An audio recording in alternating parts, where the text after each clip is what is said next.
कि टी गिरने वाली थी, तो ये देख के जंकुक दौड़ के जाता है और टी को पकड़ लेता है और गिरने से बचा लेता है।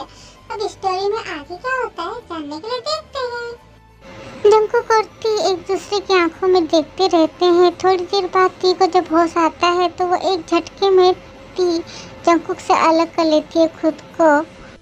जंकुक टी की ओर देखते हुए बोलता है, आप ठीक है ना? टी जंकुक की ओर देखती और बोलती है, हाँ मैं ठीक हूँ। और आप कौन हो? और आपको किसने बोला था मुझे इस तरह से पकड़ने के लिए? जंकुक थोड़ा स्माइल करता है और बोलता है, मैं इस देश का एक जिम्मेदार नागरिक हूँ और एक जिम्मेदार नागरिक होने के नाते मैं एक खूबसूरत लड़की को ऐसे गिरते हुए तो नहीं देख सकता था ना अपनी आंखों के सामने, इसलिए आपको बचाने के लिए मैं आ गया। उनके बातों के बीच में ही टी की माँ आके बोलती है, अरे बेटा टी, मैंने तुम्हें बोला था ना पेन गेस्ट के बारे में, ये वही पेन गेस्ट है। इनका नाम है जियोन जंकुक और ये आज से हमारे साथ ही रहेंगे।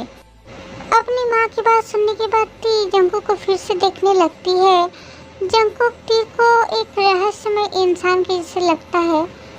इस आदमी की आंखों में कुछ तो है। इस आदमी की आंखों में देखने से पता नहीं क्यों हार्ट बीट बहुत फास्ट चलने लगती है।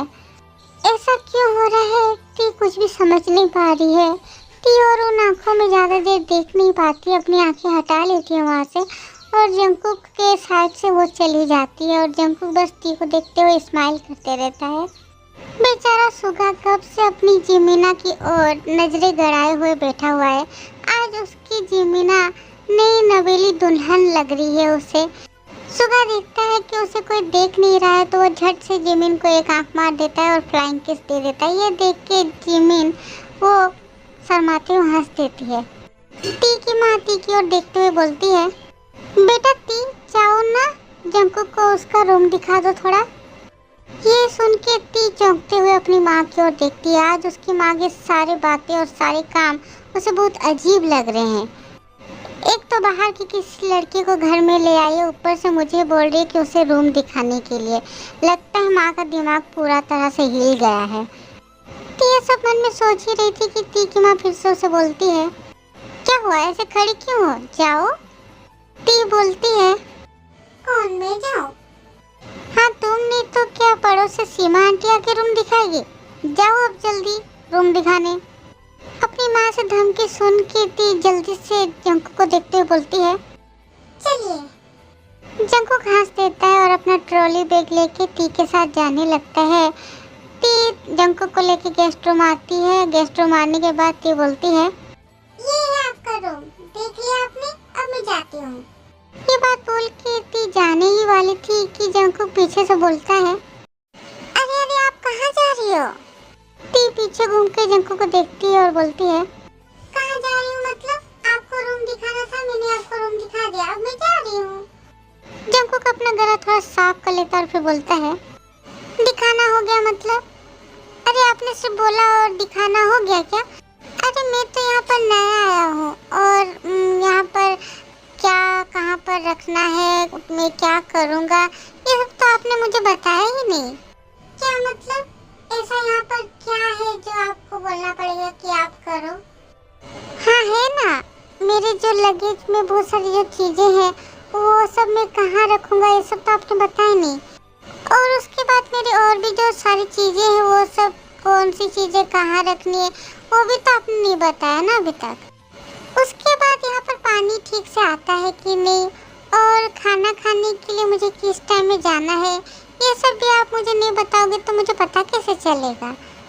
टी थोड़ा परेशान होते हुए बोलती है, अच्छा ठीक है चलिए मैं आपको सब कुछ दिखा के समझा देती हूँ।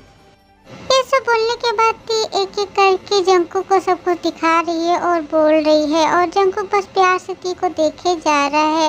टी क्या बोल रही है और क्या समझा रही है उसको उसमें कोई ध्यान नहीं और उसे कुछ सुनाई नहीं दे रहा है। वो तो बस इतने दिनों से अपनी आंखों की प्यास मिटा रहा है टी को देख के। जंकुक का मन कर रहा है बस टी को हक करने का, पर अभी के लिए अपने मन की इच्छा को जंकुक दबा देता है। अभी जो कुछ भी मिल रहा है ये भी कोई कम है क्या? ये भी तो बहुत है जंकुक के लिए। अगर गॉड ने चाहा तो बाद में सब कुछ उसे मिल जाएगा। पर इन सब चीज़ों में भी जंकुक एक चीज़ को बहुत ज़्यादा मिस कर रहा है। वो अपनी नादान टी सोना को बहुत ज़्यादा मिस कर रहा है। उसकी प्यारी सी हंसी और उसकी क्यूट क्यूट बातें सब कुछ जंकुक बहुत ज़्यादा मिस कर रहा है। टी सब कुछ समझाने के बाद फिर से जाने ही वाली थी कि जंकुक फिर से उसे रोकते हुए बोलता है, सुनो ना, क्या आप मेरी सारी चीज़ों का अरेंज करने में मेरी हेल्प करोगी? टी अपने मन में परेशान होने के बावजूद भी इंसानियत की खातिर जंकुक की चीज़ों को अच्छे से सजा के रखने में उसकी हेल्प करती है। और हमेशा की तरह जंकुक बस टी को प्यार से देख रहा था। अलमारी में कपड़े सजाने के टाइम जंकुक टी के पीछे खड़ा था और झुक के जंकुक के हेयर का स्मेल लेने लगा। आज कितने दिनों बाद वो टी के बॉडी का स्मेल ले पा रहा है।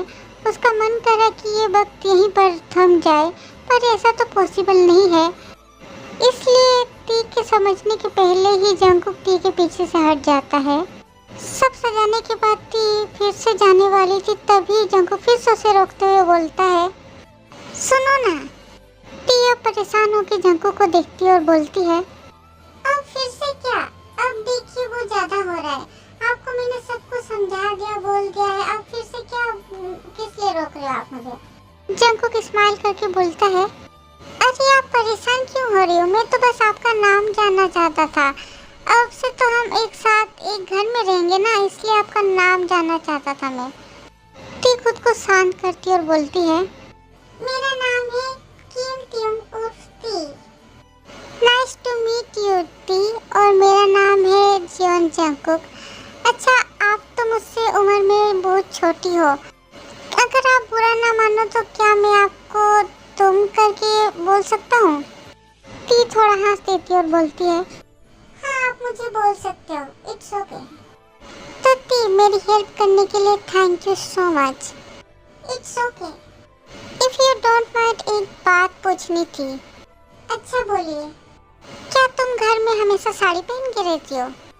अरे नहीं नहीं, ये तो मेरी छोटी बहन का काम है। बात ये है कि आज वो साड़ी पहनने का जिद कर रही थी, इसलिए हमने पहना है साड़ी। ओह अच्छा, पर जो भी हो, तुम बहुत ज़्यादा खूबसूरत लग रही हो।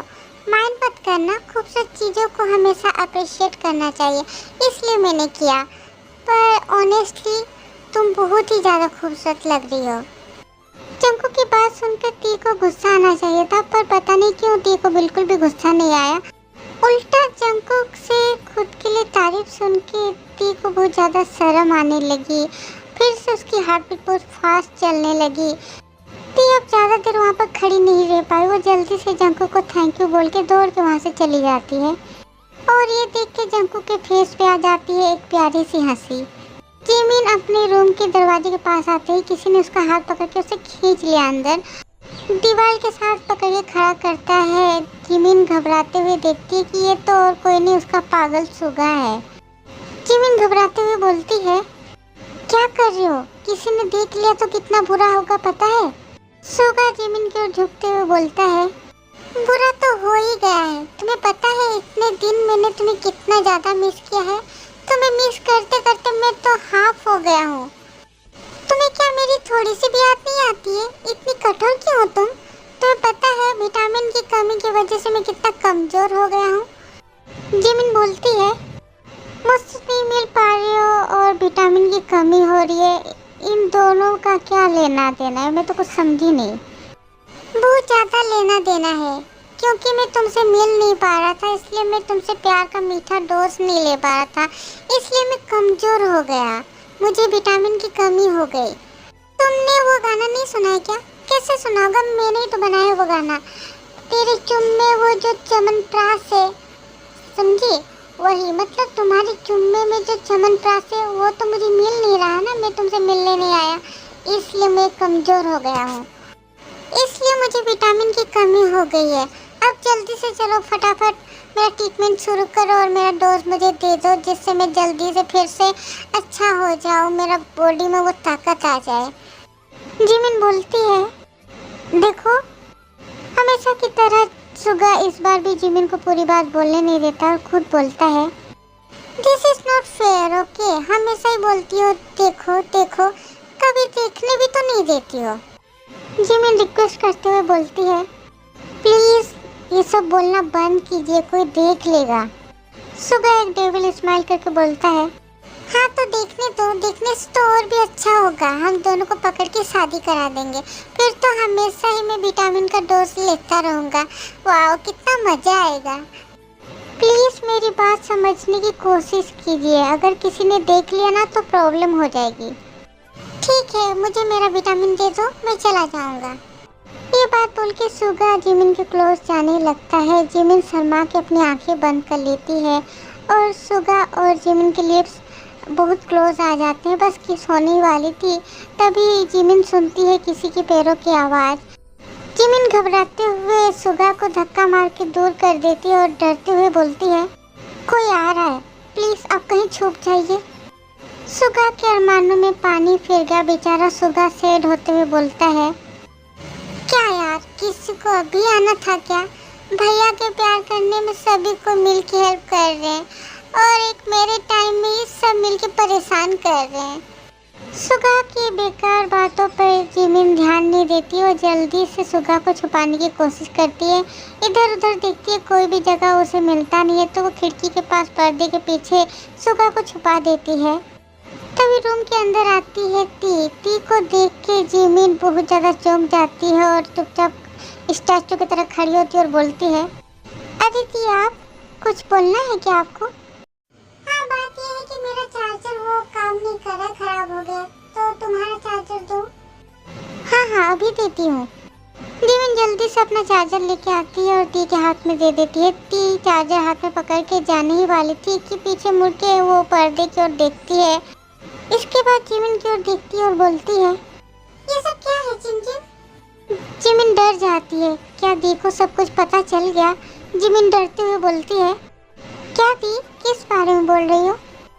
मैं किस बारे में बोल रही हूँ वो क्या तुम नहीं जानती हो, या जान के भी अनजान बनने की कोशिश कर रही हो? शायद दी ने सब कुछ देख लिया है, अब क्या होगा? जिमिन तू तो गई आज।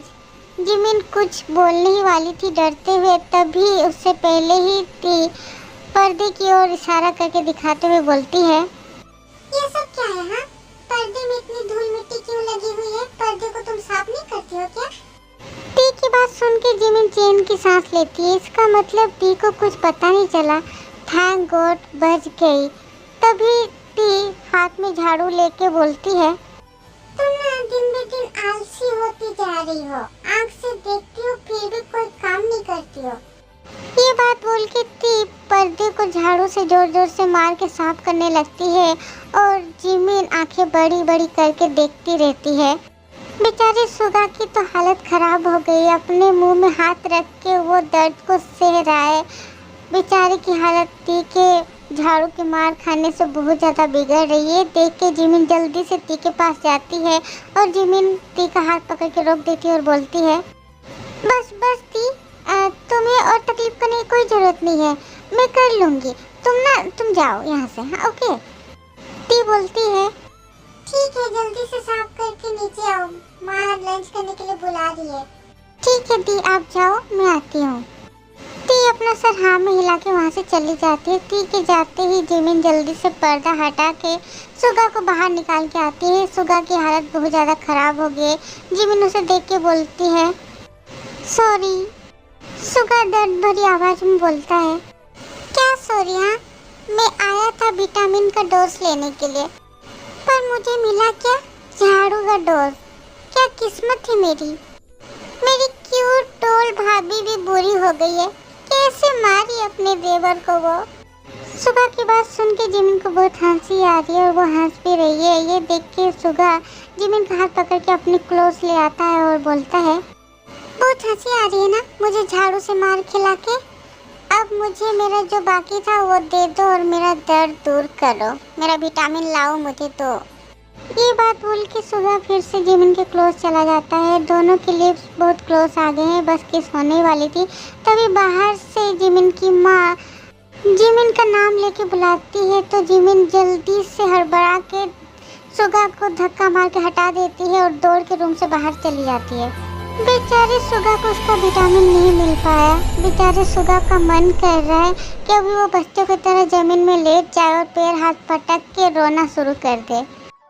अभी के लिए बस में स्टोरी में आगे क्या होता है जानने के लिए वेट करें नेक्स्ट पार्ट का। एंड हैप्पी बर्थडे किस्सा, many many happy returns of the day. And क्या बोलो आपको, आप अपना बर्थडे अच्छे से सेलिब्रेट